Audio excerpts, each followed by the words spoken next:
Hi all of you welcome back to Rama Reddy maths academy. ఈ video ఏంటి అనంటే, ఇది మనకి డిజిటల్ ఎలక్ట్రానిక్స్ కావచ్చు అండ్ డిఎల్డి, ఎస్టీఎల్డి వీళ్ళందరికీ ఉన్నటువంటి టాపిక్ ఏంటి అనంటే, ఆర్స్ కాంప్లిమెంట్ అండ్ R-1's కాంప్లిమెంట్‌ని చాలా క్లియర్‌గా అండ్ వెరీ సింపుల్ మేనర్‌లో మీకు ఒక్కసారి చూస్తే ఎగ్జామ్‌లో ప్రెజెంట్ చేసే విధంగా చెప్తాను. వీడియోని మాత్రం ప్రతి ఒక్కరికి షేర్ చేయండి బేటా.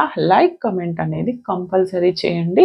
చూడండి, ఇప్పటివరకు మనం ఆల్ సిస్టమ్ ఉంది కదా, బైనరీ, డెసిమల్, ఆక్టల్, హెక్సాడెసిమల్, వీటి కన్వర్షన్ ఏంటి అండ్ సబ్ట్రాక్షన్ ఏంటి, అడిషన్ ఏంటి, 1's కాంప్లిమెంట్, 2's కాంప్లిమెంట్ అవన్నీ చూసాం కదా. చూడకపోతే మీకు ప్లేలిస్ట్ ఉంది, అక్కడికెళ్ళి చెక్ చేసుకోండి. ఈ వీడియో ఏంటి అనంటే, ఆర్స్ అండ్ R-1's కాంప్లిమెంట్ అంటే నేను దీన్ని మీకు కాంప్లికేట్